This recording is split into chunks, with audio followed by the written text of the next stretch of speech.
Good evening. It is the 23rd of January 2021. This is Dr. Deepak Natarajan, Senior Consultant Interventional Cardiologist from the Heart Center, New Delhi. And I have to confess that I was a bit disturbed as I watched the last two tests in Australia when Ravichandran Ashwin and Pujara had to brave those thunderbolts hurled at them by the Aussie bowlers, which included Pat Cummins, Hazelwood, and Mitchell Starc. All three of them bowl at about 140, 145 kilometers per hour, and that is really very fast. And with Pujara, it was clear that Cummins and Hazelwood were deliberately bowling at his body. They had every intention to damage Pujara. And the fact that Pujara survived that barrage of bowling is highly commendable. As far as I am concerned, this was courage at its best, at its finest. And that goes for Ashwin and Vihari also. The reason I speak about this is that most of you will not be aware that a physical blow to the heart, a physical impact on your chest, can actually damage the heart so severely that a man can drop dead within seconds. The entity is called commotio cordis, and this is when an object strikes the chest and by that the heart. And if it strikes at a particular time when the heart is relaxing or in diastole, then this hit can trigger ventricular fibrillation, which is in layman's language death. Ventricular fibrillation means cardiac arrest, and the man will drop dead within seconds. And there is, of course, absolutely no question of recovery on a cricket pitch. This could happen to professional boxers. It may happen in a scramble on a football pitch. But when I watched Ashwin and Pujara repeatedly getting hurt at or on their chests, that was very disturbing, in fact, upsetting for me. And I hope someone tells the BCCI that from now on, it should be imperative, it should be the rule that anyone who bats in Test cricket or any form of cricket, as they wear helmets, they must wear a chest guard. Because soon, if this kind of attitude persists, as was displayed by the Aussie mob, then something very seriously can go wrong. And apart from sudden death, you can also have a contusion in the heart, you can have a rupture of the cardiac chambers, or you could have some arrhythmias, and these arrhythmias could be lethal. But the most important thing is that you must understand that a blow to the chest on the region where the heart is positioned, which is next to your sternum, that can have the potential of killing an individual man or woman. And that is one of the reasons why every car has to be equipped by an airbag, because the airbag prevents a whiplash injury. And apart from that, it can prevent serious injury to your chest. And what was being done in the last test was actually bodyline bowling, which was practiced by the English way back almost 90 years ago in the 1932-1933 series. And this was the official strategy by the MCC, and the captain of the team, who was then Douglas Jardine. Now, Douglas Jardine was a product of the English public school system, which was educating children or young boys to grow up to take care of the British Empire. On most occasions, they had to be ruthless. And before Jardine embarked on the Australian tour in 1932, he had the opportunity of watching films of Don Bradman playing. And by watching these films, he noticed that in the last tour by the Aussies in England, Donald Bradman allegedly flinched, or that's what Douglas Jardine believed, what he saw, that when the pace bowler was bowling to Bradman flinched, and it is said that Jardine exclaimed that that's it, we now have a weak point where Bradman was concerned. You must realize that in those days Bradman was the ultimate batsman in cricket, and the English were very serious about the game because cricket was presented to the world by the English, and the English hated losing to anyone, especially the Australians. And Jardine therefore made a strategy because they were most concerned by Bradman. Bradman had already scored a double century and also a triple century against the English, and so for them the most important component, or the person they wanted to attack the most, was Bradman. And Bradman at that point of time was the most cherished object in Australia. It is said that in Australia, the Aussie cricket captain is almost as important as the Aussie Prime Minister. So you can understand how important Bradman was in those days. And he still is, of course. But the point I'm making is that the strategy was evolved by the English, and this was supervised by Douglas Jardine, that they would bowl not at the stumps but at the body of the batsman. And in order to defend when the ball was hurled by the pacers at the batsman, at the English batsman, they could do just three things. One, they could defend, and in the process of defending, there was always a chance that the ball would be deflected or would rebound to the close-in fielders and the batsman could get caught. The second possibility was that the batsman would hook or pull the bumper or the bouncer, which was directed at his body or at his head, and in the process, if the hook or pull was inadequate or suboptimal, there was the chance that he could get caught at the leg side boundary or square leg or deep square leg. And the third possibility, of course, was that the batsman could be injured and that he could be seriously injured. Now, this is what happened in the second test, which was played in Adelaide. The first test in that series had already been won by the English, and you will be pleased to know that in that team, the first test match had an Indian. This was Iftikhar Ali Pataudi Senior, who in fact made his debut, and in that debut scored a century. And he played 2 down, which means he was considered one of the best batters of the English team. Now, this was about the first test match, which the English won pretty easily. And then we move on to the second test match in Headingley. And the English batted first on the first day and scored their runs. On the second day, the bodyline tactics developed and they were executed. And the first to be struck was the Aussie captain, who was then Donald Woodfull. Yes, that's the name. Donald Woodfull was the captain.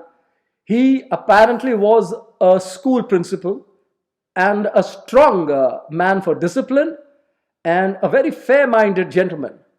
But unfortunately, or rather fortunately, he was struck by a ball which hit his chest right where his heart was. Woodfull staggered off the pitch. The bowler was Larwood. Larwood was an excellent pace bowler in those days, one of the best fast bowlers in the world. But Woodfull survived. We must appreciate that in those days there were no helmets and no other protective equipment except for your pads. Woodfull somehow survived. It was luckily the last ball of the over. And then when the next time Woodfull batted, then Jardine made it apparent, made it sure that he was going to adopt the bodyline tactic, that is to bowl not on the leg stump, but actually at the body of the batsman. And when they did this, they shifted almost all the fielders to the leg side. This was allowed then. The rules were changed later on. But when he did that, it was obvious that he was going to attack the Aussie captain. The Australian crowd went crazy. It almost was baying for Jardine's blood. And in fact, there is another anecdote, and that is when the Aussie captain was struck and when he staggered out of the pitch. At that point of time, when he was down, Douglas Jardine told Larwood very loudly that well bowled, very well bowled. Now this was even heard by the spectators. So we are talking about a different era. We're talking about almost a century back. But we can see that the cricket was extremely ferocious. And there was a big diplomatic row following that series. The series was won by the English. It was 4-1, but Larwood was not permitted to play ever again, and Jardine retired after that series. There were a lot of problems, but the MCC never apologized for what happened. And another incident took place, and that is the wicketkeeper, the Australian wicketkeeper, whose name was Oldfield. Now, Oldfield got hit on his head. He sustained a fracture of his head. Now, these were very, very, very dangerous times, and many people said that it was a small miracle that no one was killed in that tour. This was the infamous 1932-1933 Ashes tour by the English to Australia. Now we come back to this year and the remarkable series that we have won by a second string team. Even some would say a third string team. But the fact is that the Aussies, ironically, this time adopted the same techniques which were utilized against them 90 years ago. And I am a bit stunned even now that not a single commentator, whether he or she was Australian or Indian, criticized this policy of attacking Pujara again and again, and also our friend Ravi Ashwin. I would call this kind of an assault dastardly. It was not required, and it lost them the match. Had they focused on the wickets, on the stumps, there could have been a possibility that they could have won the test match. However, there were 11 foolish players on the field. They had their coach. Nobody, not even a single player on the field, told any of the Aussie bowlers to take it easy. Apart from the fielders, there were two umpires. Both were Australian. Not a single, not one of them told any bowler to be cautious. They did not caution, nor did they reprimand any bowler against this kind of bowling. I do understand that the batsmen were wearing helmets, but you see, we have all lived on this planet. We know that nothing is foolproof. No helmet is foolproof. Just like an anaphylactic reaction can take place against the Pfizer vaccine, the incidence is 1 in a lakh. There can be a chance of 1 in a lakh, 1 in 100,000 of your helmet failing and a serious head injury. And apart from that, I'm sure Pujara was not wearing a chest guard, and had the ball struck him, there could have been a serious problem. Now, this issue must be dealt with across the world. I have already tweeted this to the BCCI and to the Australian board, as also to the English board. What has happened was certainly not sporting, and despite these stupid and dangerous assaults on our batsmen, it is remarkable and highly commendable that we won the series. And as for me, I would name a road in Delhi for Pujara. I would do that tomorrow if I was given the responsibility and if I was given the authority. I would name a road for Pujara straight away, because for me, he is one of the greatest test players our country has produced, if not the best. What he has shown is extreme courage, extreme valor. This is seen once in a lifetime. This was once in a generation performance. This was matchless. You cannot compare this to any other situation. This was remarkable. I keep on repeating that because I am still in awe of that once in a lifetime performance by Pujara. Now we move on to something else, which is as serious, maybe less serious, maybe more serious, and that is the constant barrage of propaganda by the UK government. The UK government has been, as I've been mentioning in my previous segments, has been again and again trying to scare its own subjects, again and again trying to scare the people of this world. Now we have what is called a Kent variant. That is a variant which was first seen in the area of Kent in the United Kingdom. Not content by saying that this variant is more transmissible, that this variant is more contagious, now apparently their advisors have come up with some data in which they say this is 35% more deadly. Now this is a very, very, very serious statement to make, especially when it is not backed by any data. Now they have two advisory groups, and the first one is SAGE.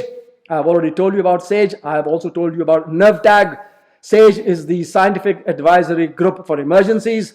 NERVTAG is the new Emerging Respiratory Virus Threat Advisory Group. Now these two are serious groups. They have a lot of academics, and both are in fact brimming with academics. And so therefore, for them to say that the mortality has increased by 35% with this new variant, which is the UK variant, is highly irresponsible. I say this because their assertions are not backed by any shred of evidence. They have data from the Imperial College of London, which of course has the famous Professor Lockdown in it, and they have data from the London School of Hygiene and Tropical Medicine. Both these institutions have come up with some figure of increased 35% mortality, which means, in other words, that if 1,000 people get infected by the usual virus, 10 would die, and if 1,000 people get infected by the variant virus, then 13 would die. You can see that the difference is not very much. 35% seems a lot, but it's a relative increase in mortality. But they have not provided any evidence. They have not told us at what age group this is occurring. They have said, yes, this is above the age of 60. But they have not said whether the people who have died, what sort of diseases they were having, whether they were having diseases, and if they were having diseases, what were these diseases. They have not told us as to what was the sex of these people who were dying. And they have not collected the data from all their deaths. The data has been collected from only 8% of people who have died, which is a very small figure. And both SAGE and NERVTAG have conceded that they are only 50% sure whether what they are saying is correct or not. Now for a scientific group to say that they are, it is 50% sure of what it is saying is highly unscientific as far as I am concerned. There is no science in this. And also we are aware that cases are already declining in England. They have declined by almost 25%. Mortality in hospitals has not increased relative to earlier days by the new variant. So the data is very sketchy. When the data is so sketchy, it is not only irresponsible, it is almost criminal to make a public statement that mortality by this variant virus is showing an increase.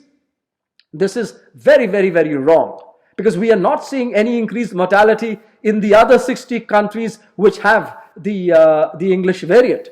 These countries include India, China, Saudi Arabia, France, Germany, Italy, Spain, Canada, South Korea, etc., etc. No other country has reported an increase in mortality. I keep telling you that mortality is very little in India. About 2 days back, less than 150 people have died because of COVID-19. The number of new cases have shown a sharp decline. Now, almost 11,000 or less than that are being infected each day by the COVID-19 virus in India. So, we don't have any data from any other country about increased mortality by this British variant, and we don't have any data from the English themselves, and yet they make public statements. Their Prime Minister goes on record to say that there is increased mortality by 35% with this new variant. This again, I am sorry to say that His Excellency is quite wrong to make these assertions. Now, we have variants. We have variants now. We have a Russian variant, we have a Brazilian variant, we have a South African variant. I have already mentioned this, I have already spoken on this. There will be variants every week, every fortnight. There will be a new variant in different parts of the world, in different countries, in different parts of the same country. But these variants do not make the virus more contagious or less contagious, and so far we have no evidence that these variants make the virus more toxic, make the virus more lethal. And above all, there is no evidence. In fact, there is evidence that shows that the Pfizer vaccine works against the British variant. We have data that the Moderna vaccine also works against the English variant. Now, this is of course small data, but this is data, and this is important data. And we have to keep this in mind, because we do not have data. On the contrary, we do not have data which shows that this variant is able to evade vaccines. And you must bear in mind that vaccines do not only make antibodies. Everyone keeps on reminding the public that apart from antibodies, our immune system consists of T cells. Now, these T cells also help in immunity, and these T cells last for years. In the case of SARS, they have lasted for 17 years. And I strongly feel that the very low prevalence in our country and the low death rates in our country is because we are immune. We probably have suffered coronaviruses in the past, not of this particular variety, but the cousin brothers and cousin sisters of SARS-CoV-2. And that is why the onslaught, the pandemic, has not damaged our country in physical terms so much. Now, apart from this, there is, I would like to mention, and this is also very important, because there was data from Wuhan in the earlier years that this virus attacks the heart. And in fact, the Chinese data suggested that as many as 7% of patients develop what is called fulminant myocarditis, which is a very, very serious situation and which almost guarantees death because of a heart attack or a cardiac arrest. This was the initial data, and the world was quite perturbed with this data. And then came the German data with MRI, which showed that in middle-aged people, almost 78%, even after 2 months of mild to moderate COVID-19, continued to show some form of inflammation or edema as assessed by MRI. Then there was a third study which took 26 young athletes, high caliber athletes, and showed that of these 26, 4 had ongoing edema, 4 had ongoing inflammation, and 8 had prior infection because of some virus. Now, these were again scary studies, but now the dust seems to be settling. We have good data from histopathologists, and this has been published recently in JACC and has also been published in the European Heart Journal. The consensus now is that all these cases, which were presumed to be myocarditis based on autopsy reports, were rather untrue. The true prevalence of myocarditis in patients dying of COVID-19 is less than 2%. There is data of more than 270 autopsies spread over 10 countries, published in 22 papers, which showed that only about 20 of these people had myocarditis, but in actuality of these 20, only 4 had myocarditis. By the correct definition, which is the Dallas definition, by the Dallas definition, only 4, which means less than 2%, had myocarditis. Another paper has been published recently. This again has more than 175 autopsies. Of these 175 autopsies, there were only 16 cases of alleged myocarditis. And in reassessment, when the senior pathologists who have worked on myocarditis for years, for decades, they said that not a single case in reality had myocarditis. So the take-home message is that true myocarditis, is seen in less than 2% of people who have died because of COVID-19. So therefore the prevalence in the general population would be even much, much less. And to end, I will talk to you about the latest study on athletes. This is a cohort, a group of 145 elite athletes, college athletes. Their mean age was 20 years, so they were young people. They had mild to moderate COVID-19 infections in 77%. 17% had mild infection. 2/3 or more were males. And the important thing is that by the MRI, the researchers found that edema or myocarditis, when checked just about a fortnight after the onset of disease, was seen in just 1.4% of athletes, which is only 2. So only 2 of about 145 athletes had myocarditis as assessed by an MRI. So the researchers suggest that an MRI should not be used generally for general purposes in picking up residual effects of COVID-19 in athletes, because the incidence or prevalence is very low. And even with this low prevalence, we do not know what will be the implication or future ramifications of the inflammation. So with that, I will end this talk. Thank you very much for watching me and listening to me. If you like this video, kindly do share this video, like this video, and if you have the time or the inclination, please do pass a comment, whether positive or negative, because that would be very helpful for me. That would be very encouraging, so that I can go on with this process of making videos for you concerning heart disease and COVID-19. Thank you very much.